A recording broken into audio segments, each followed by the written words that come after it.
শীতকালে যেমন ঠান্ডা, শীতকালে তেমনি কাপড়। সত্যি এত কাপড় হয় যে একদম মাথা খারাপ হয়ে যায়।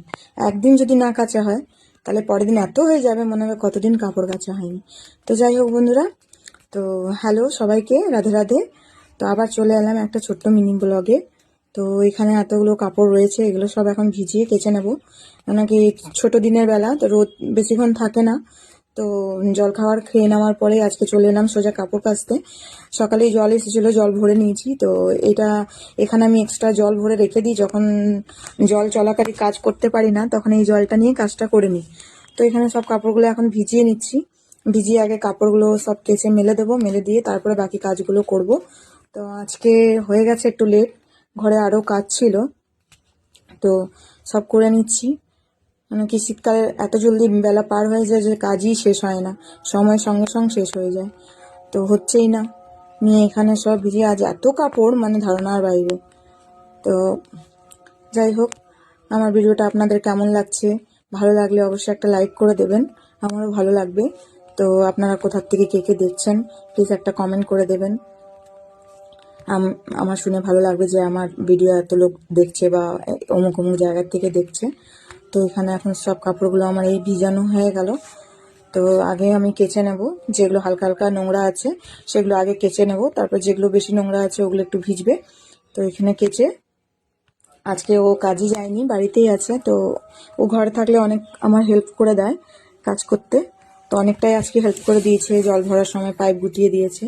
তো এদিকে আমি লাকি আছে যে আমার হাজবেন্ড অনেক ভালো। কাজে থাকলে তো পারে না, কিন্তু ঘরে যদি থাকে তো যেটুকু পারে আমার করে দেয়। তো এখন এই কাপড় কাচা হবে, কাপড় কেচে তারপরে আবার কটা বাসন আছে জল খাবারের, ওগুলো ধোবো। ধুয়ে পরে তারপরে আবার চান টান করে ঘরগুলো মুছে চান করে তারপরে যেন রোদ এখন এই আছে, এই 4টে বাজতে বাজতে রোদ শেষ হয়ে যাবে, তারপরে আর কাপড় শুকাবে না। এমনি তো শীতকালে একদিন কাচলে পরের দিনই কাপড় শুকোচ্ছে, মোটা কাপড় থাকলে সোয়েটার জ্যাকেট এগুলো তো একদিনে শুকায়ও না। তো ঝপঝপ করে কেচে নিই। তো আমার অনেক অসুবিধা হয়ে যায়, বেশি কি মোবাইল ধরার জন্য কেউ নেই। তো এই যে আমার কাপড়গুলো কাচা হয়ে গেছে, ও পৌঁছে দিচ্ছে। এইটুকু হেল্প আমি পেয়ে গেলাম। আমি ভারী হয়ে গেছিলো বালতিগুলো, তো আনতে পারছিলাম না। তো এবার আমি ঝটপট মেলে নেবো কাপড়গুলো। দেখছি এখন এই একটু একটু রোদ উঠেছে, এরপরে যখন পুরো কড়া রোদটা উঠবে 12টা 1টা নাগাদ রোদটা যখন উঠে যায় তখন 4টে পর্যন্ত অনেকটাই শুকিয়ে যাবে আমার কাপড়গুলো। তো ভিডিওটা কেমন লাগলো অবশ্যই জানাবেন, আর পুরো ভিডিওটা দেখার জন্য অনেক অনেক ধন্যবাদ। সকলে ভালো থাকবেন, সুস্থ থাকবেন, আবার দেখা হবে একটা ছোট্ট ব্লগে। তো এবার এখানে ভিডিওটা শেষ করলাম। আজকে অনেক কাজ পড়ে আছে, তো সব কাজগুলো এখন করতে হবে। অনেক রান্নাও বাকি আছে, এখনো রান্না চাপানো হয়নি, ঠাকুরের পুজো বাকি আছে, সব কিছুই করতে হবে। তো এই আগে আমি বললাম কাপড়গুলো মেলে দিই, কেন কি কাপড়গুলো না মেলে দিলে কাপড়গুলো শুকোয় না, আর পরে ভিজা কাপড়েই থাকতে হয়, ওই জন্য আরও ঠান্ডা লেগে যায়। শীতকালের বেলাতে তো একটুতেই ঠান্ডা লেগে যায়। তো যাই হোক, এখানে আমার সব কাপড় মেলা হয়ে গেছে।